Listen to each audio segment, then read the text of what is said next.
नमस्कार दोस्तों। हम इसके पहले वीडियो में यह देख चुके हैं कि संसाधन नियोजन क्या है, संसाधन को कितने भागों में बांटा गया है। ये सारी बातें उत्पत्ति के आधार पर, उपयोगिता के आधार पर, स्वामित्व के आधार पर, विकास के आधार पर संसाधन क्या होते हैं, संसाधन बनते नहीं हैं, ये सारी बातें हमने देख चुका था। तो चलिए संसाधन नियोजन के बाद हम अगली बात पढ़ते हैं कि भारत में संसाधन का नियोजन किन तरीक़ों से किया जाए। चलिए उसके लिए देखते हैं।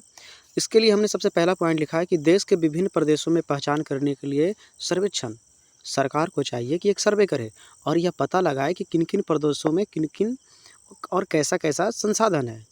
इस तरह से पहले जाँच करें और सर्वेक्षण जब हो जाए तो एक मानचित्र बनाए कि भाई इन जगह पे संसाधन है और उनके गुण को बताए, उनकी मात्रा को बताए कि किस जगह पर कितना संसाधन है और उस संसाधन का गुण क्या है, हम किन-किन चीज़ों में उपयोग ला सकते हैं और उसका मापन भी कर ले कि भाई इतना संसाधन हमारे पास है, हम इस तरह से उसका उपयोग कर सकते हैं। जब हमारे पास इतनी सारी रिपोर्ट बन जाए, तब हमें संसाधन विकास योजना के मूर्त रूप देने के लिए प्रौद्योगिकी, कौशल, संस्थागत नियोजन रूपरेखा तैयार करें। अब एक रूपरेखा बनाएँ कि भाई हमें इन तरीकों से उसे उपयोग में लाना है और जब इतनी सारी बातें हो जाए तो राष्ट्रीय विकास योजना एवं संसाधन विकास योजना के मध्य समन्वय स्थापित करें। एक राष्ट्र और जो संसाधन निकलवाएंगे उन लोगों के बीच एक मध्यस्थता हो कि भाई इतना संसाधन निकलेगा और सरकार को इतना मिलेगा, तब हम संसाधन को एक बेहतर ढंग से उपयोग कर सकते हैं। तो उम्मीद है आप इतनी सारी बातें समझ गए होंगे। आप नोट कर सकते हैं वीडियो रोक करके, चाहे तो हम आगे बढ़ते हैं फिलहाल। अगला है संसाधन संरक्षण। संरक्षण का सीधा मतलब होता है बचाव, मतलब संसाधन का बचाना। तो हमने वही बात लिखा है कि संसाधन का नियोजित एवं विवेकपूर्ण उपयोग ही संसाधन संरक्षण कहलाता है। मतलब नियोजित पूर्वक बेहतरीन ढंग से कीजिए, विवेकपूर्वक, ज़्यादा उपयोग न करें। आप ऐसा उपयोग करें कि आपका भी उपयोग में आ जाए और आने वाली पीढ़ी को भी उस बात की एहसास हो। हमारे पास पेट भरने के लिए कुछ बातें इसके संदर्भ में, संसाधन संरक्षण के संबंध में बहुत सारी बातें हैं, तो उन बातों को हम आपके सामने रखते हैं। जैसे गांधी जी एक बात बोले, हमारे पास पेट भरने के लिए बहुत कुछ है लेकिन पेटी भरने के लिए नहीं। ये बात बोले थे गांधी जी कि भाई हमारे पास तो पृथ्वी पर इतना पर्याप्त है कि जिससे पेट आसानी से भरा जा सकता है, लेकिन पेटी भरने के लिए नहीं। इसी प्रकार संसाधन संरक्षण में ही एक बार नर्मदा बचाओ, मेघा पाटेकर जी आंदोलन चलाए, चिपको आंदोलन भी चलाए जो संसाधन संरक्षण के ही संदर्भ में थी, सुंदरलाल बहुगुणा। वर्षा एवं जल संचय के लिए संदीप पांडे जी आगे बढ़े। मानव एवं तकनीक की शोषणात्मक दोहन की प्रवृत्ति डाकुओं की अर्थव्यवस्था, मतलब डाकुओं की अर्थव्यवस्था इस बात पर टिकी रहती है कि हमें मानव का शोषण करना है और दोहन करना है, बस इसी प्रवृत्ति पर। ये डाकुओं की अर्थव्यवस्था है।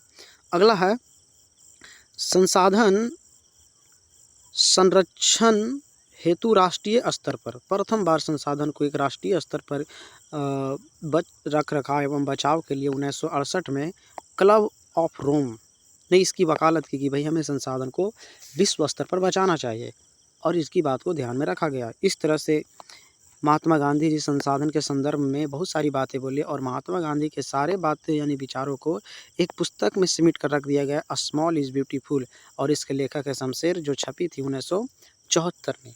तो इन सारी बातों से संसाधन का संरक्षण पर बल दिया गया। आगे है ब्रंटलैंड आयोग 1987 में आया। ब्रंटलैंड आयोग 1987 में आया जो विश्व स्तर पर यह कार्य कर रहा था। यह सतत विकास पर बल दे रहा था। हमारा साझा भविष्य इसी का नारा था और इन्होंने ही हमारा साझा भविष्य शीर्षक प्रदान किया। अगला है पृथ्वी सम्मेलन। पृथ्वी सम्मेलन भी जो रियो डी जनेरो में हुआ था 1992 में, ब्राज़ील में पड़ता है रियो डी जनेरो। इसके तहत भी पृथ्वी के बचाव के लिए सम्मेलन किया गया। आगे इन चीज़ों को हम डिटेल करेंगे, आप टेंशन ना लें, यहाँ पर हम थोड़ा स्पीड में चल रहे हैं। द्वितीय पृथ्वी सम्मेलन हुआ पृथ्वी के रखरखाव के लिए 1997 में न्यूयॉर्क में, ठीक 5 साल बाद। आगे बढ़ते हैं। तृतीय पृथ्वी सम्मेलन हुआ 2002 में जोहान्सबर्ग में। अगला हमने एक लिखा है कि संसाधन प्राकृतिक प्रदत्त उपहार है। मतलब संसाधन प्रकृति का एक सबसे बड़ा उपहार है ये, क्योंकि संसाधन के बिना प्रकृति एकदम सूना सूना है। अगला पॉइंट अपने को पढ़ना है सतत विकास। सतत विकास की अवधारणा क्या है? सतत विकास तो पर्यावरण को बिना क्षति पहुंचाए, भविष्य की आवश्यकताओं के मद्देनजर वर्तमान विकास को कायम रख संसाधनों का उपयोग सतत विकास कहलाता है। मतलब पर्यावरण को भी क्षति नहीं पहुंचाना है, भविष्य के भी आवश्यकताओं को ध्यान रखना है कि वो भी इन चीज़ों का उपयोग कर सके, वर्तमान में भी हमें कायम रखना है, और इस तरह से जब हम संसाधन का उपयोग करेंगे तो कहलाएगा सतत विकास। अगला है कुछ महत्वपूर्ण बातें। ऐसे चैप्टर आपका यहीं पे समाप्त होता है, लेकिन इसके अलावा भी आपके चैप्टर में है वो बातें जो हम आपको बताते हैं। अगला है प्रथम पृथ्वी सम्मेलन। आयोजन 3 से 14 जून 1992 तक हुआ। स्थान रियो डी जेनेरो में हुआ। किस चीज़ पर कितने देशों ने भाग लिया? 178 देशों ने भाग लिया। किन किन चीज़ों पर बातें हुई? ग्लोबल वार्मिंग, वन संरक्षण, जैव विविधता, कार्यक्रम 21 पर बातें हुई। अगला है एजेंडा 21, यहीं से लिया गया एजेंडा 21। एजेंडा 21 के तहत विश्व पर्यावरण कोष की स्थापना की गई कि भाई अगर कोई भी देश विश्व के बचाव के लिए भाग लेना चाहता है तो एक कोष बनाया जाए जिसमें धन संचित किया जाए। अगला है द्वितीय पृथ्वी सम्मेलन। इसका आयोजन 23 से 27 जून 1997 में हुआ। स्थान की बात करें तो न्यूयॉर्क में हुआ था ये, और इसी को +5 सम्मेलन नाम से भी जाना जाता है। अगला है क्योटो सम्मेलन। क्योटो क्या है? जापान का एक छोटा सा शहर है। यहाँ पर भी सम्मेलन हुआ दिसंबर 1997 में। 159 देशों ने भाग लिया और इसमें हमें ग्लोबल वार्मिंग के बचाने के लिए बातें की गई।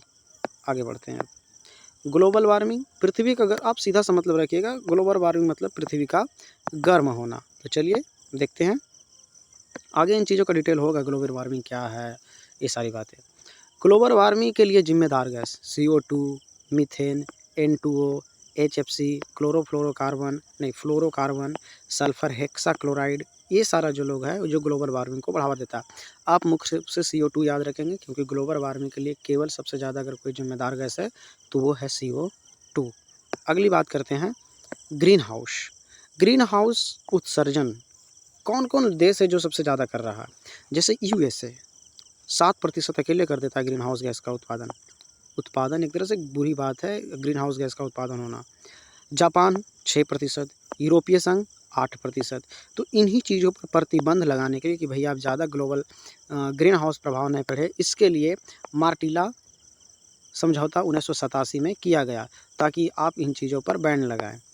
ठीक है, लेकिन कुछ सुधरा नहीं देश, आज भी ग्लोबल वार्मिंग के लिए यही बड़े बड़े देश जिम्मेदार है, क्योंकि उसके पास उद्योग धंधे ज़्यादा हैं, जिसके कारण वह अपने न्यूक्लियर भट्टी में ज़्यादा परमाणुओं को तोड़ते हैं, जिससे भारी मात्रा में बेकार गैस निकलती है। अगला है एक हमने पॉइंट लिखा है क्योटो सम्मेलन को विश्व पर्यावरण सम्मेलन या ग्रीन हाउस सम्मेलन के नाम से भी जाना जाता है। आप एक पॉइंट में याद रखिएगा, हो सके ऑब्जेक्टिव में इस तरह के सवाल आए। अगला है तृतीय पृथ्वी सम्मेलन। तृतीय पृथ्वी सम्मेलन 26 अगस्त से 4 दिसंबर तक 2002 में चला। ये जोहान्सबर्ग में इसका बैठक हुआ था। इसमें कोई परिणाम नहीं निकला, झूठ में ऐसे ही करीब इस अलग अलग देशों से अलग अलग लोग आए, तो टोटल प्रतिनिधियों की संख्या 2000 थी। इतने प्रतिनिधियों ने भाग लिया। इसमें 150 धाराओं पर विश्व स्तरीय सहमति तैयार करना था, लेकिन ये वाली बात हो नहीं पाई। चलिए इस तरह से आपका चैप्टर नंबर भूगोल में जो है वो समाप्त हुआ। BSEB का बुक से हम आपको पढ़ा रहे हैं, बिहार टेक्स्ट बुक से। तो उम्मीद है आपको यह वीडियो अच्छा लगा होगा। अगर अच्छा लगे तो अपने मित्रों के साथ शेयर कीजिए, और अगर आपको और बेहतर है तो फिर आप लाइक कीजिए। आपको इस तरह से वीडियो आगे मिलते रहेगी। और आप चीज़ें नोट कीजिए, है ना। जब तक आप चीज़ें अपने हाथों से नोट नहीं करेंगे तब आप प्रश्न उत्तर को नहीं बना सकते। वीडियो देखने से कुछ होता नहीं है।